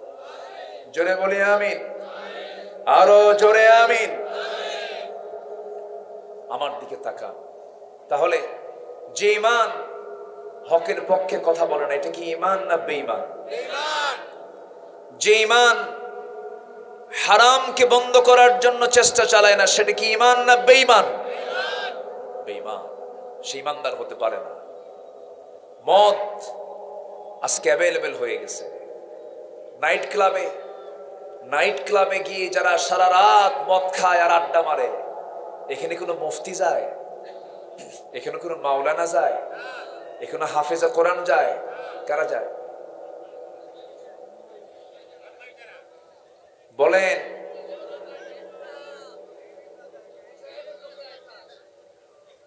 তাহলে মদকে রাসূল বললেন, আল খামরু উম্মুল খাবাইস। মদ হলো সমস্ত পাপের মা। সমস্ত পাপের কি মা? মদ সমস্ত পাপের মা। অর্থাৎ চুম্বক যদি কোথাও রাখেন, চুম্বক যেখানে থাকবে, আশপাশে যত লোহা আছে সব কোথায় আসবে? ও টেনে নেবে। তো মদ এমন একটা পাপের নাম, মদ আছে যেখানে সমস্ত পাপ আছে, সেখানে সমস্ত পাপের মা। এটা আমার কথা না, কিন্তু বলেছেন মুহাম্মদ সাল্লাল্লাহু। তো মদ সমস্ত পাপের মা কেন হলো, এটা জাস্ট একটা এক্সাম্পল। আমরা তো একটু বোঝানোর জন্য আসি, একটু বোঝালে একটু ভালো হয়। একটা ঘটনা মনে পড়লো, বলি। আচ্ছা, বড় একজন আল্লাহওয়ালা ছিলেন। সে আল্লাহওয়ালার বসবাস ছিল এটা নগরে, একটা সিটিতে তার বসবাস। ওই সিটিতে আবার এক জঘন্য নারীর বসবাস ছিল। সে নারীটা পতিতা নারী, চরিত্রহীনা নারী। সে হাজারো পুরুষের জীবন যৌবন নষ্ট করে ফেলেছে। সে ভাবলো, বহু পুরুষের জীবন তো শেষ করলাম, এই আল্লাহওয়ালাকে একদিন টার্গেট করব। সে টার্গেট করে ফেলছে। টার্গেট করে ঘরের মধ্যে তুলে ফেলছে। তুলে ফেলে বলতেছে, তুমি আমাকে চিনো কিনা জানি না, তবে আমি হলাম এই নগরের একজন জঘন্য পতিতা নারী। আমি তোমাকে ঘরের মধ্যে তুলেছি। আমি যদি একটা এখানে চিল্লান মারি, চিৎকার করি, শহরবাসী আমার ঘরে যদি এসে তোমাকে দেখে, তোমার মান সম্মান ইজ্জত সব শেষ হয়ে যাবে। তো তুমি কি এখান থেকে বাঁচতে চাও? আল্লাহর ওলি বলছে, অবশ্যই। তুমি আমাকে এই ফিতনায় ফেলে দিও না, আমি তো বাঁচতেই চাই। শর্ত আছে। কি কি শর্ত? নাম্বার 1 হলো, এই যে মদের বোতল দেখতে পেতেছ, মদের বোতল থেকে তোমাকে কিছু মদ্যপান করতে হবে। নাম্বার 2 হলো, তুমি যদি রাজি না হও আমার সঙ্গে জেনা করতে হবে, তাও যদি রাজি না হও। নাম্বার 3 হলো, এই যে শিশুর সামনে বসে আছে, এই শিশুকে তোমার হত্যা করতে হবে। এই 3টা জটিল জটিল হারামের প্রস্তাব যখন তার সামনে দেওয়া হলো, তিনি শুধু শুনলেন, চোখের পানি ফেলে ফেলে কাঁদতেছেন, আহারে কি করি এখন, আমার সম্মান নিয়ে তো চরম খেলা শুরু হয়ে গেছে, বিপদ থেকে কেমন করে বাঁচি। মনে মনে চিন্তা করতেছে, আমি যদি শিশুকে হত্যা করি, ফাকাতালান নাস জামিআ, গোটা পৃথিবীর মানুষকে যেন হত্যার শামিল, এত বড় গুনার কাজ না, আমি এটা করব না। যদি জেনা করি, জেনা করলে কি ঈমান থাকে না, ঈমান শেষ হয়ে যায়, জেনাও তো করা যাবে না। নাম্বার 3 হলো মদের বোতল, এটাও তো হারাম, এটাও তো স্পর্শ করা যাবে না। এই 3টা চিন্তা করতে করতে যে কোনো একটা বেছে নিতে হবে। আল্লাহওয়ালা মনে মনে ভাবলেন, ওই 2টা কাজ বাদ দিলাম, অন্তত মদের একটা ঢোক মেরে আমি এখান থেকে বেঁচে যাই। উনি ভাবলেন, ওনার কাছে মনে হলো মদ্যপানটা একটু দুর্বল গুনাহ হতে পারে, কিন্তু মদ হলো সমস্ত পাপের মা। আমার কথা কি বোঝা যায়?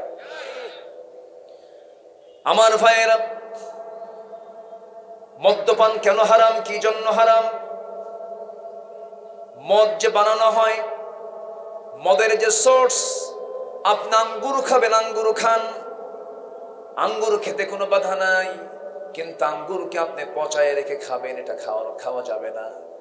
ধরুন এই যে মাটি, এই মাটি থেকে কিন্তু ইট বানানো হয়। ইট যখন বানানো হয় না, ইট যখন পোড়া হয় না, সেই কাদা মাটি যদি আপনার মাথায় মারা হয়, আপনি কি মরে যাবেন নাকি? মরবেন না। কিন্তু যখন ওই কাদা মাটি যখন আপনি আগুনে পোড়াবেন, তখন আপনার শক্ত ইট হয়ে গেল, মাথায় মারলে বাঁচবেন না, মরবেন, মরে যাবেন, আপনি আহত হয়ে যাবেন। একই উপাদান, কিন্তু আল্লাহ বলছেন, বান্দারে আমি তোকে আঙ্গুর দিয়েছি, আঙ্গুরটা তুই খেয়ে নে, ফলটা তুই খেয়ে নে, এটাকে তুই পচাতে পারবি না, এটাকে তুই প্রসেস করতে পারবি না, মদ্যপান করতে পারবি না। কেন? মদ পান করলে পরে শারীরিক ক্ষতি অনেক। পৃথিবীর কোন ডাক্তার বলবে না মদ্যপান শরীরের জন্য ভালো। আল্লাহ তাআলা 1 নাম্বার কন্ডিশন যেটা বলেছেন, কারণটা বলেছেন, মদ্যপান করলে পরে বান্দা তাল না মাতাল? বলেন তাল না মাতাল? যে মাতাল হয়ে গেলে সেই লোকের দ্বারা কি করা অসম্ভব বলেন তো? কোনো কিছু কি অসম্ভব? যে মাতাল সে তো নিজেই রাজা।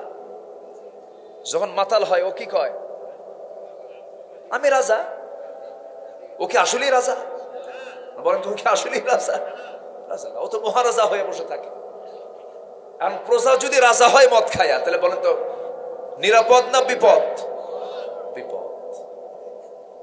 সে যদি নিজেই বলে আমি ডিসি, মদ খাইয়া কি কয়, আমি ডিসি, তাহলে বিপদ না? বলেন তো বিপদ না? বিপদ।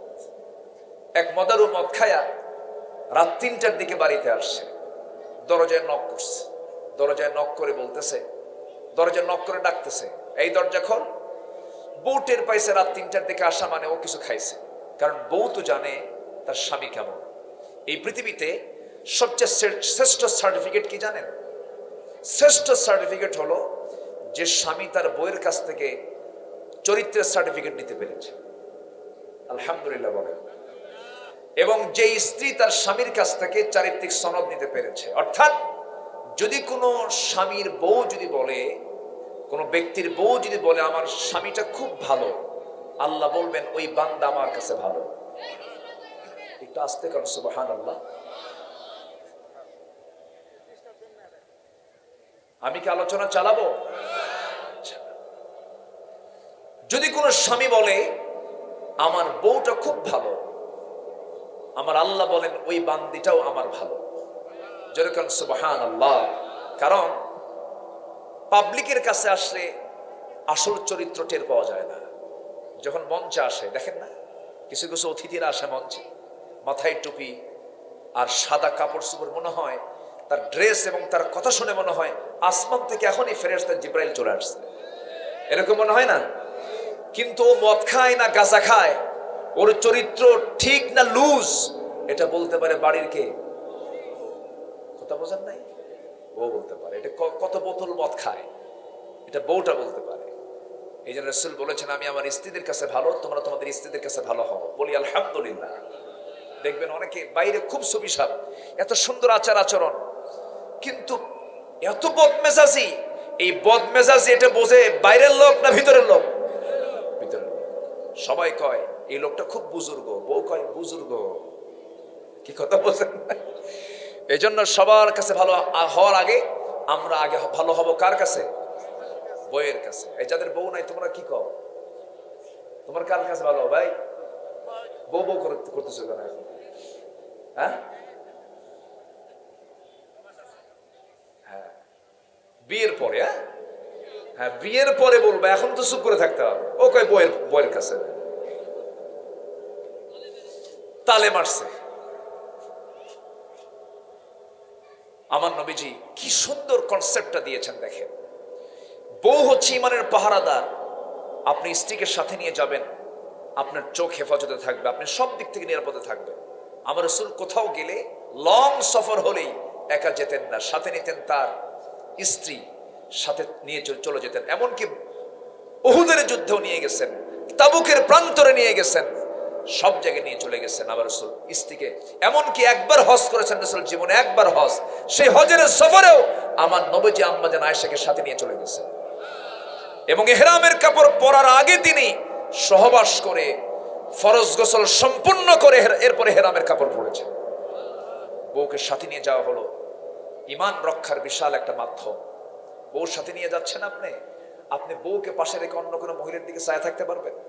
যদি চেয়ে থাকেন, আর বউ যদি দেখে, বলেন হয়তো হঠাৎ করে আপনি বউকে পাশে রেখে 30 সেকেন্ড অন্য কোনো মহিলার দিকে তাকায় আছিলেন, সেই সময় বউ শুধু দেখবে, কিছু বলবে না, বাইরে তো, আগে চল। কথা বলছেন?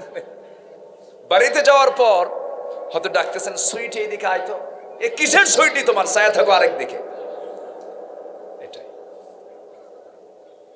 রাত 3টার দিকে দরজায় ডাক দেওয়া মানে বউ টের পাইছে যেটা আমার স্বামী মদ না খায় এখন এত রাতে আসে নাই।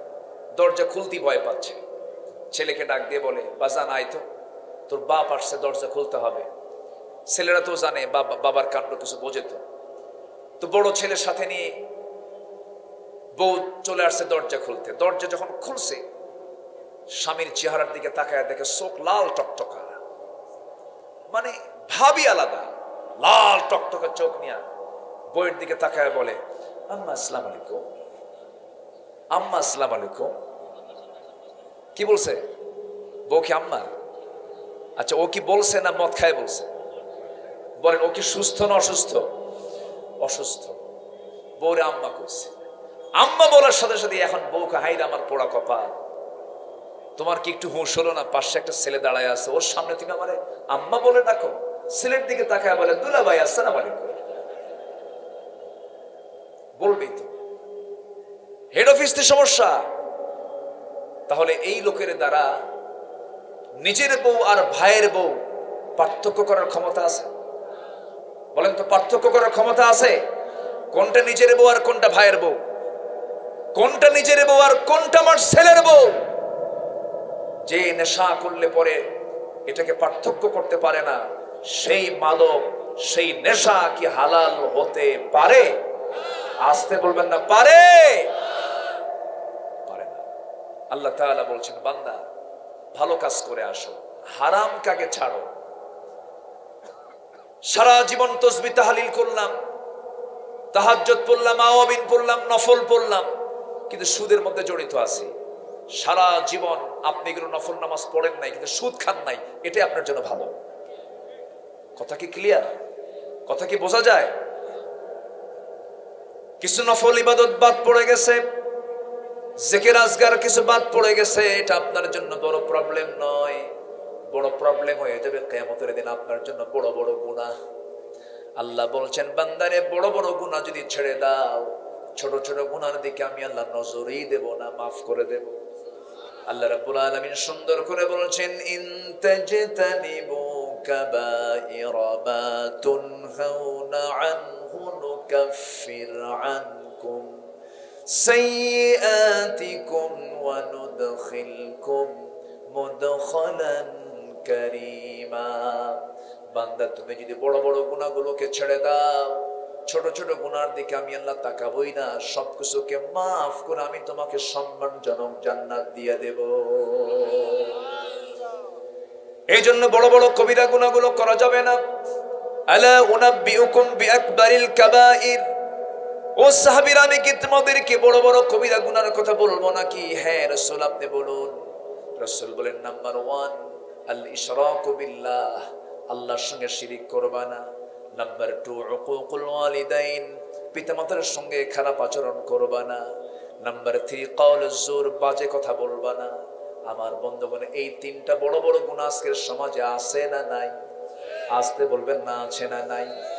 পিতামাতার সঙ্গে খারাপ আচরণ করে, পিতামাতার সঙ্গে নাফরমানি করে, পিতামাতার সঙ্গে বদ আমল করে, খারাপ আচরণ করে। এর কারণটা কি? এর কারণ কিন্তু বহুবিধ আছে। এর মধ্যে অন্যতম কারণ হলো সন্তানগুলোকে বাপ মা সুশিক্ষা দেয় নাই। শুধু সন্তানকে দোষ দিলে হবে না, তো সন্তানের দোষ ধরতে হবে। আপনি সন্তানকে শিখালেন না কিছুই। আমি ঢাকাতে মসজিদের জুমার খুতবা আদায় করি, খুতবা দেই। এই সুবাদে কিছু পার্সোনাল কিছু মুসল্লি, আমার পরিচিত কিছু মুসল্লি আছে, যাদের সঙ্গে সুখ দুঃখের গল্পগুলো একটু ভাগাভাগি করি। এখন এখানে যারা শুনতেছেন তাদের সঙ্গে তো আমার এরকম গল্প ভাগাভাগি করার সুযোগ নাই।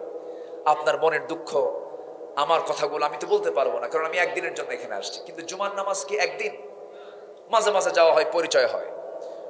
কিছু কিছু মুসল্লি আছে ঊর্ধ্বতন কর্মকর্তা, বয়স হয়ে গেছে, সচিব, তারপরে জজ, এরপরে এসপি, বড় বড় ফার্স্ট ক্লাস গেজেট কর্মকর্তা, অনেক পরিচিত আমার মুসল্লি। তারা শুধু চোখের পানি ফেলে ফেলে কান্দে, এসে বলে, হুজুর সন্তানগুলোকে অনেক বড় অফিসার বানাইছি, অনেক শিক্ষিত বানাইছে, কিন্তু মানুষ বানাতে পারিনি।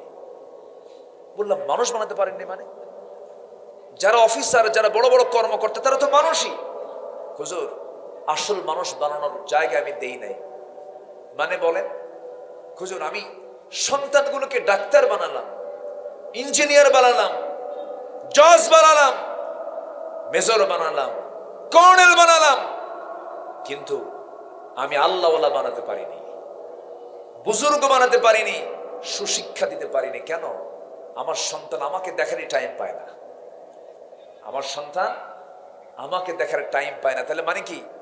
আপনার সন্তান যত বড়ই কিছু হোক না কেন, যদি সন্তানের ভিতরে যদি কোরআনের শিক্ষা না থাকে, ওই সন্তান আপনার দুনিয়ার কল্যাণও আসবে না, আখিরাতের কল্যাণেও আসবে না। আমি আমার তিক্ত অভিজ্ঞতা থেকে কথা বলছি, মুসল্লিদের বিভিন্ন অবজারভেশন আমি কথাগুলো বলছি।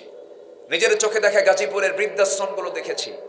সেখানে বড় বড় অফিসার, বৃদ্ধ কর্মকর্তা, অনেক বড় বড় ব্যক্তি, তারা বৃদ্ধাশ্রমিকে আশ্রয় নিয়েছে। সন্তানগুলো বড় বড় কর্মকর্তা, ওই সন্তানগুলো বাপ মাকে দেখার সময় না পেয়ে তাদেরকে বৃদ্ধাশ্রমে রেখে চলে যায়। যেরকম নাউজুবিল্লাহ। যে শিক্ষা তোমাকে বাপ মার সেবার শিক্ষা দিতে পারে না, ওই শিক্ষা কোনো শিক্ষাই না। আসতে বলেন, জোরে বলেন ঠিক কিনা? শেষ বয়সে ওই বৃদ্ধ পিতামাতার সেবার কাজ সবার আগে না সবার পরে? সবার আগে না সবার পরে? সবার আগে। সবার আগে বাপ মার সেবা করতে হবে। কাজের মানুষ দিয়ে না নিজে? কাজের মানুষ দেন নিজে।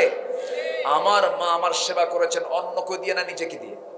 নিজেকে দিয়ে। এটা মাথায় রাখতে হবে। এই জন্য ছেলে হোক মেয়ে হোক, মহিলা মাদ্রাসা তো আমার কলেজে আজকে ভরে গেছে।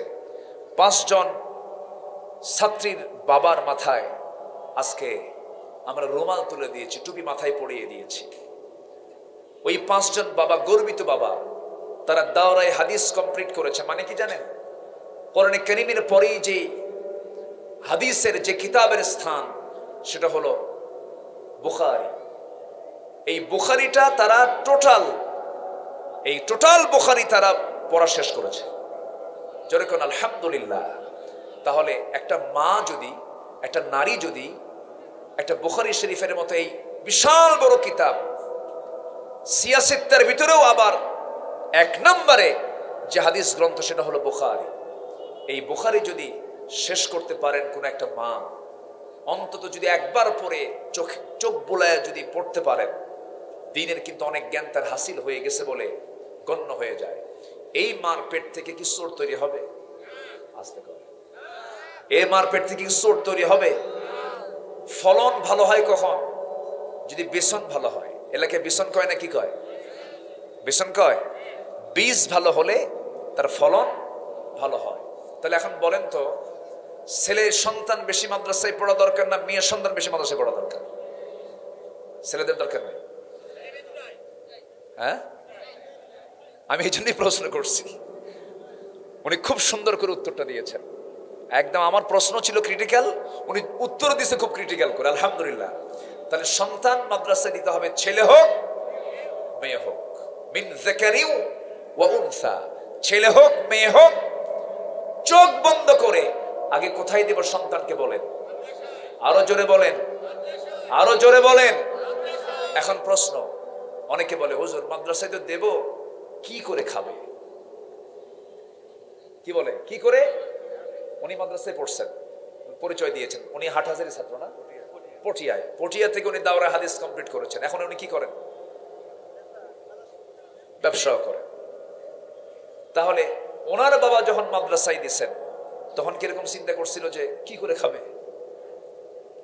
শোনেন, বুদ্ধি থাকলেই রিজিক আসে না। বুদ্ধি থাকলে রিজিক আসে, শক্তি থাকলে রিজিক আসে না। দেখবেন অনেক গ্রামের মূর্খ মানুষ, কিচ্ছু বোঝে না, পাগলা সাইজের মানুষ, ভাতের অভাব নেই। আর অনেক বুদ্ধি গিজ করে মাথায়, ভাত পায় না। আছে না নাই? ওরে বুদ্ধি দেয় কিন্তু নিজের বাড়িতে ভাত নাই। আছে না? এরকম আছে।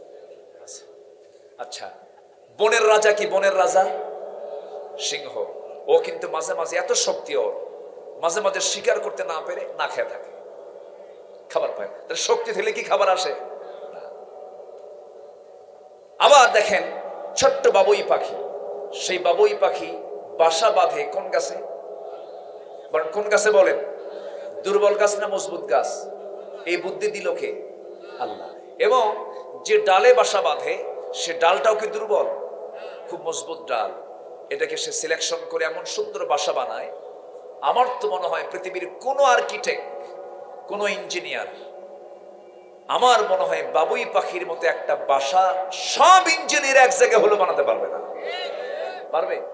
পারবে না। দেখেন আল্লাহ তাআলা ওর ছোট্ট পাখি, ওর বাসার ব্যবস্থাপনা কত সুন্দর করে দিয়েছেন। তুই ওই এই জায়গায় বাসা বানা।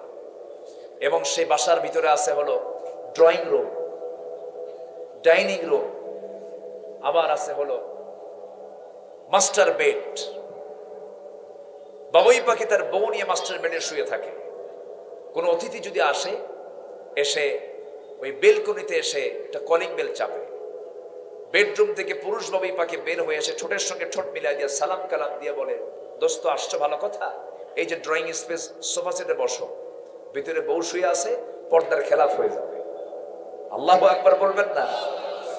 বাবুই পাখি কোনোদিন কি না খেয়ে থাকে? আচ্ছা, ওর জীবন যাত্রা, ওর লাইফ স্টাইল কি আমার চাইতে দুর্বল না মজবুত? আমার কাছে মজবুতই মনে হয়। কারণ দেখেন, আমি এখানে আসছি, গতকালকে ছিলাম যশোর থেকে আমি এখানে আসলাম, আমাকে বাই রোডে আসতে হলো। কেন? রাতের বেলা বিমান নাই এয়ারপোর্টে। যশোরে যদি আমি যাই তাহলে দিনের বেলা ইমিগ্রেশন ক্রস কইরা ব্যাগ ট্যাগ দিতে হবে, লকারে দিতে হবে, এরপরে বিমানের পাইলটকে বুঝাতে হবে, আবার বোর্ডিং পাস নিতে হবে, সেখানে যেতে হবে, বিমানে চড়ে আবার আইসা এখান থেকে নেমে আমার গাড়িতে চড়ে আসতে হবে। কত ঝামেলা! দেখেন, আমরা কিন্তু মানুষ, কত ঝামেলা করে সেই এয়ারপোর্টে যাওয়া লাগে। বাবুই পাখির কি কোনো এয়ারপোর্ট লাগে? ওর এয়ারপোর্ট কই? বলেন কোথায়? শুধু ঘরের মধ্যে থেকে বের হবে, বের হওয়া মাত্রই আল্লাহ তাআলা তার মাথার ভিতরে মোটর দানার মতো ছোট্ট একটা ব্রেন দিয়েছেন। মোটর দানা, ছোট্ট ব্রেন। ওই ব্রেনের মধ্যে একটা ফাংশন আছে, সেটা হচ্ছে ওখানে ফাংশনে গিয়ে শুধু ক্লিক করে আমি এখন উড়ব, আমি এখন কি ফ্লাইং। এই ফ্লাইং এ যখন সে একটা চাপ দেয়, ব্রেন কাজ করে, পাখাটা দুই দিকে ছেড়ে দিল, উড়ন্ত হয়ে গোটা জমিন ঘোরাফেরা করে। আবার যখন তার খাবার খাওয়া শেষ হলো, সে কি স্থলভাগ দিয়ে গাড়ি নিয়ে আসে না বিমানে চড়ে আসে? তাহলে আমরা মানুষ বিমানে চড়ি, হাঁটি, বেকায় দেয়, পরি, কত ঝামেলায় থাকি। কোনোদিন কি একটা বাবুই পাখির কোনো যানজট লাগছে? গোবিন্দগঞ্জের যানজট আছে না নাই? এই গোবিন্দগঞ্জের যানজট আছে না নাই? কোনোদিন কি বাবুই পাখি ওই এলাকায় যেগুলো বসবাস করে তারা কি কোনোদিন কইছে গোবিন্দগঞ্জের যানজটে আমি আটকা আছি, একটু দেরি হবে আমার? কইছে কি কখনো? বাবুই পাখি কে দেখেন? তাহলে আল্লাহ তাআলা প্রত্যেক প্রাণীর রিজকের দায়িত্ব তিনি নিজে নিয়েছেন। এই জন্য রিজিকের কোনো টেনশন করার দরকার নাই। সন্তানকে চোখ বন্ধ করে কোথায় দেব বলেন? আরো জোরে বলেন। সন্তানকে মাদ্রাসায় দিবেন কারা কারা? হাত তোলেন, আমি এটা দেখতে চাই। কারা কারা দিবেন? এই যারা বিয়ে করেন তারা হাত তোলো। সমস্যা কি? বিয়ে করবা, বাচ্চা হবে, এরপরে দিবা। হ্যাঁ, আর যাদের বাচ্চা কাচ্চা বিয়ে শাদী হয়ে গেছে, দেওয়ার সুযোগ নাই, তারা হাত তুলে কি করবেন? তারা কাঁদেন। আল্লাহ তুমি সবার হাতকে কবুল করো। জোরে বলি আমিন, আরো জোরে আমিন। হাত না। সম্মানিত ভাইয়েরা, আমি খুবই আনন্দিত যে এই প্রত্যন্ত অঞ্চলে বিরামপুরের মতো এমন একটা জায়গায় সম্পূর্ণ মাস্টার্স লেভেল দাওরায়ে হাদিস মাদ্রাসা। বলি আলহামদুলিল্লাহ। মুহতামিম সাহেব কোথায়? হায় রে আল্লাহ, আপনি নিচে কেন? জি আলহামদুলিল্লাহ, অলরাউন্ডার। এগুলো প্রতিষ্ঠান চালানো যে কত জটিল কাজ। আল্লাহ তুমি তার এই খেদমতকে তুমি আল্লাহ কবুল করো। তিনি আদর্শ মা গঠন করছেন। একটা আদর্শ মা গঠন করলে একটা আদর্শ জাতি গঠন করা সম্ভব। আজকে এই সমস্ত ব্যক্তিদেরকে জাতীয় পুরস্কার দেওয়া উচিত ছিল। সরকারি পৃষ্ঠপোষকতা এই সমস্ত মাদ্রাসাগুলোর দিকে খেয়াল করা দরকার ছিল। একটা মা যদি গঠন করা হয়, একটা জাতি গঠন হয়ে যায়। ধরেন আজকে যে 5টা ছাত্রীর বাবার মাথায় যে রুমাল তুলে দেওয়া হলো, ওই 5টা মেয়ে কোথাও বিয়ে হয়ে যাবে। যখন বিয়ে তো হবে, আমরা দোয়া করি ভালো বিয়ে হয়ে যাক। জোরে বলি আমিন। এই মেয়েরা যখন মা হবে, বলুন তো তার যে সন্তানগুলো আসবে, এই সন্তানগুলোর কোরআন শেখার জন্য তাদের জন্য সহজ হবে না কঠিন হবে? আমি আমার কথাই বলি। আমি তেলাওয়াত শিখেছি আমার মার কাছ থেকে। আমার আম্মা আমার তেলাওয়াত শিখাইছে। মানে প্রথমে আমি যখন আমার 4-5 বছর বয়স, আমার মনেই নাই আমি আমপারা কোন দিন মুখস্থ করছি। আম্মা তেলাওয়াত করতেন, বসতাম, শুনতাম, এটা কবিতার মতো করে মুখস্থ হয়ে গেছে। তো এরকম করে যদি প্রত্যেকটা পরিবারে মায়েরা যদি সন্তানকে নার্সিং করেন, ওই সন্তান অন্তত ওই সমস্ত নেতার পিছনে যাবে না যে সমস্ত নেতারা মসজিদে না গিয়ে দুর্গা পূজার অনুষ্ঠানে যায়। ঠিক কিনা? এগুলো হবে না, বদমাইশ হবে না, চোর হবে না, বাটপার হবে না। এই জন্য সন্তানগুলোকে আমরা মাদ্রাসায় দেব। জোরে বলি ইনশাআল্লাহ। আল্লাহ তুমি কবুল করো, আল্লাহ তুমি কবুল করো। ওই যে আল্লাহর ওলি এক পতিতা নারীর ঘরের মধ্যে আটকে পড়ে গেছেন, মনে আছে আপনাদের? মনে আছে? কইছি আলোচনা আছে না নাই এখনো? আচ্ছা বসেন। জি না, ঠিক আছে, আমি আজকে সবার আগে উঠছি। আলহামদুলিল্লাহ। আমি কি শেষ করে দেব? আলোচনা চালাই? জি, জোরে বলি ইনশাআল্লাহ। ইনশাআল্লাহ। সম্মানিত ভাইরা, তাই না? আমাদের ভাইজানের মানে ভাবি যিনি, উনিও বড় আলেমা, আলহামদুলিল্লাহ বলেন। জি, অসুস্থ দোয়া চেয়েছেন। এবং ভাইটার নাম কি? মাওলানা আব্দুল নূর, নূরের বান্দা। উনি নিজেও তো একটা নূর, আলহামদুলিল্লাহ বলেন। নূর মানে আলো, নূর মানে কি? আলো। যেখানে গেলে অন্ধকার দূর হয়, তো অন্ধকার দূর করার দরকার আছে না নাই? আছে। মাদ্রাসায় জি, আমরা দোয়া করব তার জন্য, তার মার জন্য, সবার জন্য, আপনাদের সবার জন্য দোয়া হবে, আলহামদুলিল্লাহ বলেন। এখন আমি যে আয়াতটা ধরেছি, কোন সূরা বলেন তো? দুরূদ পড়লেন না? বলেন, এই সূরার নাম নিলেও তো দুরূদ পড়তে হবে। সূরাতু মুহাম্মদ সাল্লাল্লাহু আলাইহি ওয়াসাল্লাম, 12 নম্বর আয়াত। কয় নম্বর আয়াত? এত ক্লিয়ার করে আল্লাহ তাআলা এখানে বুঝাইছেন। দেখেন, আমি শুধু মিলাই দিচ্ছি, যে মতটদ নিয়ে আলোচনা করলাম, যে একটু আমি মিলাই দিই। দেখেন আল্লাহ তাআলা এখানে কি বলছেন। আল্লাহ রাব্বুল আলামিন বলেন, ইন্নাল্লাহা ইউদখিলুল্লাযীনা আমানু ওয়া আমিলুস সালিহাত জান্নাতিন তাজরি মিন তাহতিহাল আনহার ওয়াল্লাযীনা কাফারু ইয়াতামাত্তাউনা ওয়া ইয়াকুলুনা কামা তা'কুলুল আন'আম ওয়ান-নারু মাসওয়াল লাহুম।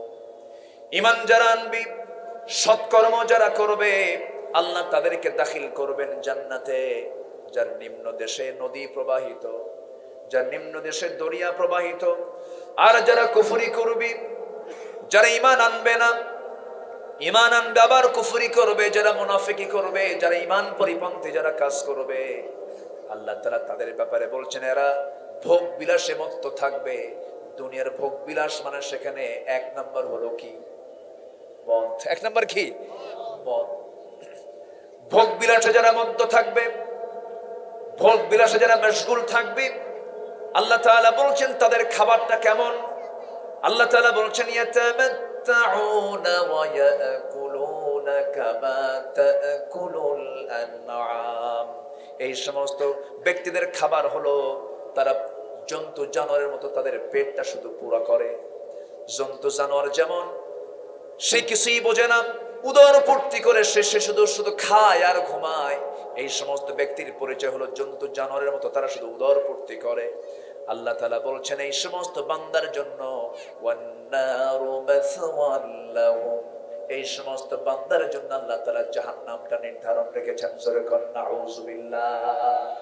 ইয়াতামাত্তাউন কাফারু ওয়াল্লাযীনা কাফারু ইয়াতামাত্তাউন, যারা ভোগ বিলাসে মত্ত থাকে, যারা মদকে, যারা জেনাকে, যারা নারীকে, যারা জুয়াকে, যারা সুদকে তাদের পুঁজি মনে করে, আল্লাহ তাআলা বলছেন এদের জন্য আমি আল্লাহ রাব্বুল আলামিন তাদের জন্য জাহান্নামটা বরাদ্দ রেখেছি। জোরে বলি নাউযুবিল্লাহ। তাহলে সেই মদ, সেই জুয়া, সেই সুদ, সেই জেনা সমাজ থেকে বন্ধ হোক, সবাই চান না?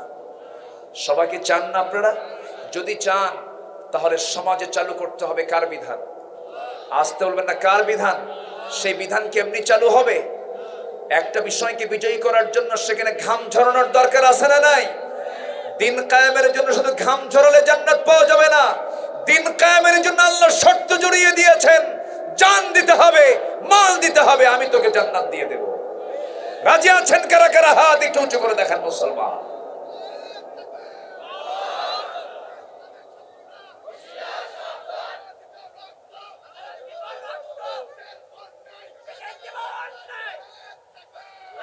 নারায়ে তাকবীর।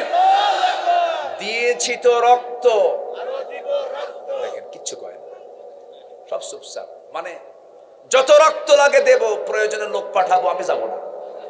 বাপ সব তো এরকমই দেখতেছি। এই ছেলে স্লোগান দাও।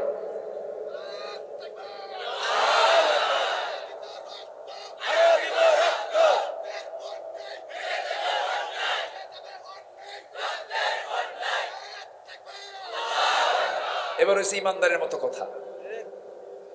তাছাড়া আগে অনেকে চুপ ছিলেন। এরকম নেতা আমার দেশে আছে না নাই? খালি ফেসবুকে ঝড় মারে, ফেসবুকে, ময়দানে নাই, খালি ফেসবুকে আসে, আছে না? এরকম আছে না? নাই, ময়দানে নাই। কিন্তু আমার রাসূল কি শুধু মুখে বলেছেন না, কাজে কাজ করেছেন? কাজে কাজ করেছেন। আসুন আমরা দিন কায়েমের জন্য নিজেকে প্রস্তুত করি। আল্লাহ কবুল করুন, জোরে বলে আমিন।